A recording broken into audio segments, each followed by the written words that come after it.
FinLAB Course ভিডিঅ'লৈ আপোনালোকক আকৌ এবাৰ স্বাগতম। আশা কৰোঁ আপোনালোক সকলো ভালে আছে।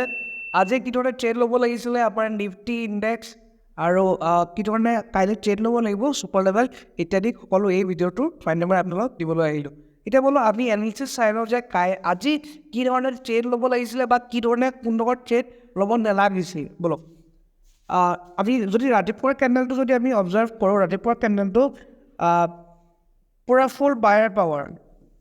ফুল বায়াৰ পাৱাৰ দেখুৱাইছে, ঠিক আছে, ফুল বায়াৰ পাৱাৰ দেখুৱাইছে। নেক্সট কেণ্ডেলটো আমি দেখিছোঁ তাৰ হাইটো ব্ৰেক কৰিছে, বঢ়িয়া। বাট কি হয় কি এটা মাৰ্কেট অবজাৰ্ভেশ্যনৰ মই এটা কৈছোঁ, তাৰ নেক্সট কেণ্ডেলটো হাইটো ব্ৰেক কৰি নেক্সটটো উৰি গুচি গ'ল, ঠিক আছে। ন' ডাউট আমাৰ লেভেল টু লেভেল কাপ কৰিছে। কোনোবাই যদি ইয়াতো যদি ট্ৰেড লয়, ফাৰ্ষ্ট কেণ্ডেল হাই ব্ৰেক হৈছে, ইয়াত ট্ৰেড লৈছোঁ, একজেক্ট ছুপাৰ লেভেলত টাৰ্গেট পাইছে, ঠিক আছে। ইয়াত আনডাউটেডলি টাৰ্গেট পাইছে। বাট কি হয় কি এই যোনটো ফাৰ্ষ্ট মুভমেণ্টাম আহিলে, এই ফাৰ্ষ্ট মুভমেণ্টামটো অহাৰ কাৰণে বহুত মানুহে ইয়াক কেটচ আপ কৰিব পৰা নাই। চ' কি হয় জেনেৰেলি দেখা গৈছে যদি এনেকুৱা ফাৰ্ষ্ট মুভমেণ্টাম আহে, মাৰ্কেটে আকৌ এবাৰ এটা ৰিভাৰ্চেল লয়, এই ফাৰ্ষ্ট কেণ্ডেলৰ 50% লেভেললৈ এবাৰ আহে, 50% লেভেললৈ এবাৰ আহি লৈ যদি তাৰ যাবলগীয়া থাকে ৰেলীটো কণ্টিনিউ কৰে। বাট আজি এইটো বহুত বেছি অবজাৰ্ভেশ্যনৰ বিষয় হৈছিলে। ইয়াৰ সেই লেভেলৰ 50%ৰ ওচৰলৈ আহিছিলে, বাট টাচ নকৰে। ওচৰলৈ একদম ভেৰি ক্ল'জ আহিছিলে, বাট ইয়াক টাচ নকৰিলে। আৰু আল্টিমেটলি আমি দেখা পালোঁ অলপ দূৰ গৈ তললৈ পৰি দিলে, ঠিক আছে। এইটো মানে ইন ডেপথ অবজাৰ্ভেশ্যন। চ' ইয়াত আপুনি ডাঙৰ টাৰ্গেট প্লেন আপ কৰিব নোৱাৰে। যদি এনেকুৱা যদি পৰিস্থিতি দেখুৱায় যে আমি মাৰ্কেটত ডাঙৰ টাৰ্গেট প্লেন আপ কৰিব নোৱাৰোঁ, আৰু আজি একজেক্টলি সেইটোকে দেখুৱালে ডাঙৰ টাৰ্গেট আমাৰ ইয়াত একো প্লেন আপ নাই। এতিয়া চাওঁ আমি কোনডোখৰত ট্ৰেড ল'ব পাৰিম, ঠিক আছে। যিহেতু এইটো গুচি গ'ল আৰু নেক্সট কনফাৰ্মেশ্যনৰ কাৰণে গুচি গ'ল, এতিয়া আমি ইয়াত ট্ৰেড ল'ব নোৱাৰোঁ। ইয়াত ৰেজিষ্টেঞ্চ এপাত আছে, ঠিক আছে। কোনোবা যদি কাৰোবাৰ যদি ট্ৰেড থাকি গ'ল ইয়াত ল'ব নোৱাৰোঁ, কাৰণ ইয়াত ৰেজিষ্টেঞ্চ এপাত আছে। নেক্সট কেতিয়া ল'ব পাৰি, যেতিয়া মাৰ্কেটে একেবাৰে তললৈ পৰি আহিলে এই red green common previous day candle আৰু টুডে কেণ্ডেলৰ ৰেড গ্ৰীণ কমন পইণ্টক মই ল'লোঁ। কমন পইণ্টক লৈ যোনটো আমাৰ 50% যোনটো লেভেল বনিছে, সেই লেভেলটোক ওচৰৰ পৰা ৰিজেকশ্যন ল'লে, ৰেড কালাৰ কেণ্ডেলৰ পৰা ৰিজেকশ্যন ল'লে।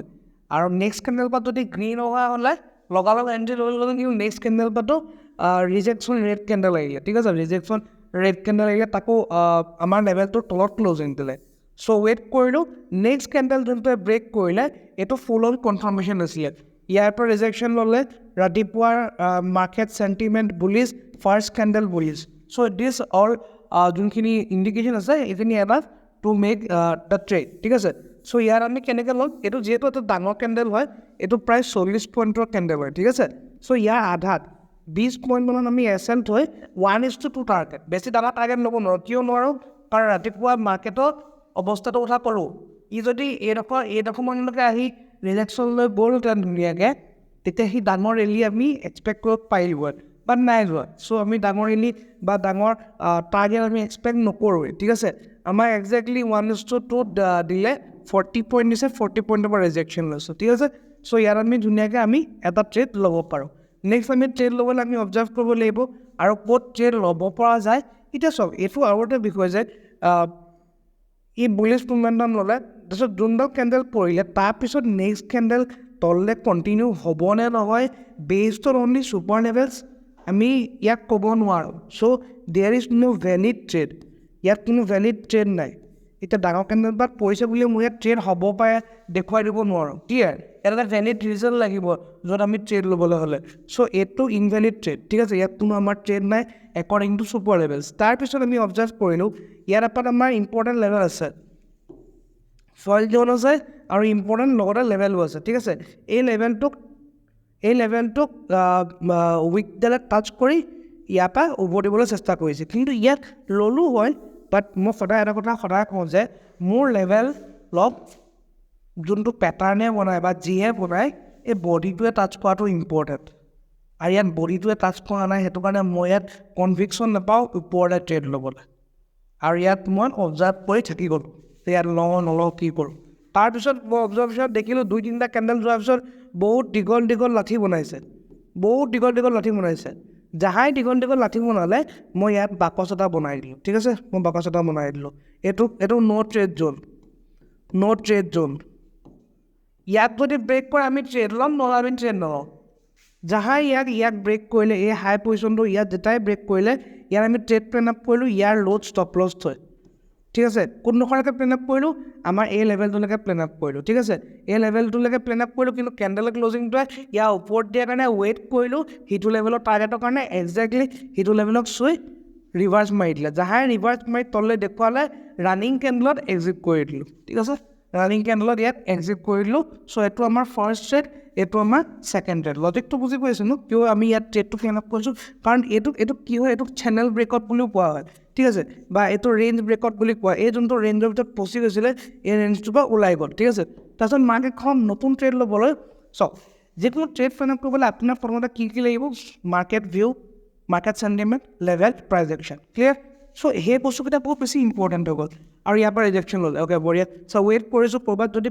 পেটাৰ্ণ দেখোঁ বা এতিয়া পেটাৰ্ণ তেনেকৈ দেখিম ইয়াৰ পৰা ৰিজেকশ্যন লৈছে এনেকৈ আহি এইডোখৰত কিবা বুলিছ পেটাৰ্ণ বনাইছে ওপৰে ল'ব পাৰোঁ ইয়াৰ পৰা আহি বুলিছ পেটাৰ্ণ বনাইছে ওপৰে ল'ব পাৰোঁ কিন্তু তেনেধৰণৰ কোনো পেটাৰ্ণ দেখা নাই বাট তাৰ ফলত আমি কি দেখিছোঁ সৰু সৰু বডি দীঘল লাঠি সৰু সৰু বডি এইটো আহিছিলে এইটো ধুনীয়াকৈ ব্ৰেক কৰিছিলে কনফাৰ্মেশ্যন হিচাপে এইটো তললৈ ৰেট দিয়া হ'লে তললৈ ট্ৰেড প্লেন আপ কৰিব পাৰিলোহেঁতেন ঠিক আছে বাট ইয়াত কি কৰিলে ওপৰলৈ আকৌ ৰিভাৰ্চেল মাৰি দিলে দীঘল লাঠি এপাত থৈ ৰিভাৰ্চেল মাৰি দিলে আৰু একেটা বস্তুৱে কণ্টিনিউ কৰিছে যে যাহাই এইটো বস্তু অবজাৰ্ভ কৰিলোঁ নেক্সট এপ্ৰক্সিমেটলি এঘণ্টামানৰ ভিতৰত তাত মই বাকচৰ পৰা ৰাখি দিলোঁ এই বাকচটো যেতিয়ালৈকে ব্ৰেক নহয় তেতিয়ালৈকে মই ট্ৰেড নকৰোঁ এই হাইডোখৰৰ বাকচ এই ল'ডোখৰৰ বাকচ ঠিক আছে হোৱাই বিকজ ইয়াত চেলাৰ আছে ইয়াত ভৰপূৰ মাত্ৰাত চেলাৰ আছে চেলাৰ তলফালে আৰু চেলাৰ ওপৰফালে সিহঁতৰ উদ্দেশ্য এইটোৱে মাৰ্কেট মাজত ফচি থাকক প্ৰিমিয়াম দেখি আহক মানুহখিনি কিবা এটা খাব পাৰোঁ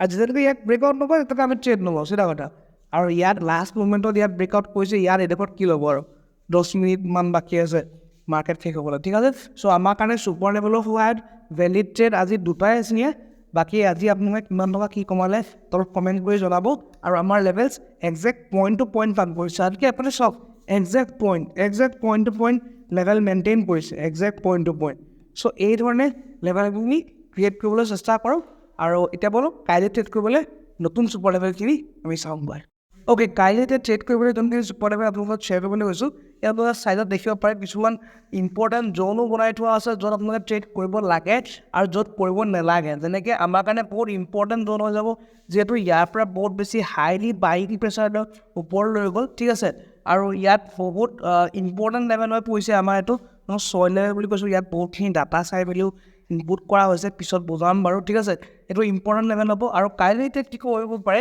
আইডাৰ মাৰ্কেট ওপৰত কলকাই ওপৰলৈ উৰি গুচি যাব ঠিক আছে নাইবা ওপৰত কলকাই তললৈ সি আহিব পাৰে তললৈ কোন নকৰাকৈ আহিব পাৰে যদি ইয়াৰ পৰা আহে এই লেভেলটো চাব 21,988 ইয়াৰ পৰা বায়াৰ পাৱাৰ দেখুৱাব পাৰে ইয়াত বস্তুটো অবজাৰ্ভ কৰিব ঠিক আছে ইয়াৰ পৰা নহ'লে নাইবা এই ছয় লেভেললৈ আহিব নালাগে যদি আহে যাব আৰু কিন্তু এটা বস্তু চাব ইয়াত চক্ৰবেহু বুলি দি থোৱা আছে চক্ৰবেহু জোনটো ঠিক আছে ইয়াত সোমালে ওলাব নোৱাৰে আপুনি লছ খাই মৰিব ঠিক আছে ওপৰতো এটা চক্ৰবেহু জোন আছে ইয়াত সোমালে ওলাব নোৱাৰিব অৰ্থাৎ ছাইডৱেজ হোৱাৰ প্ৰবেবিলিটি এই জোনকেইটাত সাৱধানে ট্ৰেড কৰিব ইণ্ডিয়া জোনত ঠিক আছে আৰু এতিয়া আমি টাৰ্গেট লেভেলছ কেনেকৈ ৰাখিম এতিয়া যদি আমাৰ এইটো যদি ব্ৰেক হয় 22,070 যদি ব্ৰেক হয় তেতিয়া আমি ডাইৰেক্ট টাৰ্গেট পাম 22,102 ইয়াত যদি ব্ৰেক হয় চুচৰি বাগৰি আইডাৰ টাৰ্গেট 22,153 যাব নাইবা ছাইডৱেজ হৈ মেলিও তালৈ যাব পাৰে বিকজ ইয়াৰ যদি আমি অবজাৰ্ভ কৰোঁ লাষ্ট ইয়াত বহুত ফাষ্ট মুভমেণ্টাম দিছিলে ঠিক আছে জাষ্ট 1-2 কেণ্ডেল মুভমেণ্টাম দিছিলে ঠিক আছে মেবি ইয়াত আমি পচিবিলিটি আছে বাট ইয়াত হাই প্ৰবেবিলিটি আছে চক্ৰবেহু ঠিক আছে নেক্সট যদি ইয়াৰ লেভেলটো যদি ব্ৰেক কৰে 22,153 আমি ডাইৰেক্ট টাৰ্গেট দেখা পাম 22,203 তাৰ ওপৰত দেখা পালে 22,249 চ' সেইটো আমাৰ নেক্সট টাৰ্গেট ঠিক আছে আৰু ডাউনৱাৰ্ড মুভমেণ্টৰ কাৰণে একেবাৰে এই লেভেলটো ব্ৰেক কৰিলে আৰু ফ্ৰী ফল ঠিক আছে তাৰ কাৰণে কালি ভিডিঅ' লেভেলছখিনি আঁকি ল'ব যদি তললৈ যদি আপোনাৰ মাৰ্কেট গৈ থাকে ঠিক আছে বাকী trade on levels and based on full price action analysis ভিডিঅ'টো ডেইলি চাওক যাতে আপোনালোকে প্ৰাইজ একশ্যনটো আইডেণ্টিফাই কৰিব পাৰে মাৰ্কেটৰ এভৰি কেণ্ডেল লেংগুৱেজটো যাতে ডিক'ডিং কৰিব পাৰে সেইটো কাৰণে এই ভিডিঅ' দিওঁ বাকি I'm not a financial advisor. Before taking any trade, consult your financial advisor. This is only for educational purpose. Levels ইত্যাদি আপোনালোকক শ্বেয়াৰ কৰা হৈছে লগ পাম এটা নতুন ভিডিঅ'ত। Till then keep trading.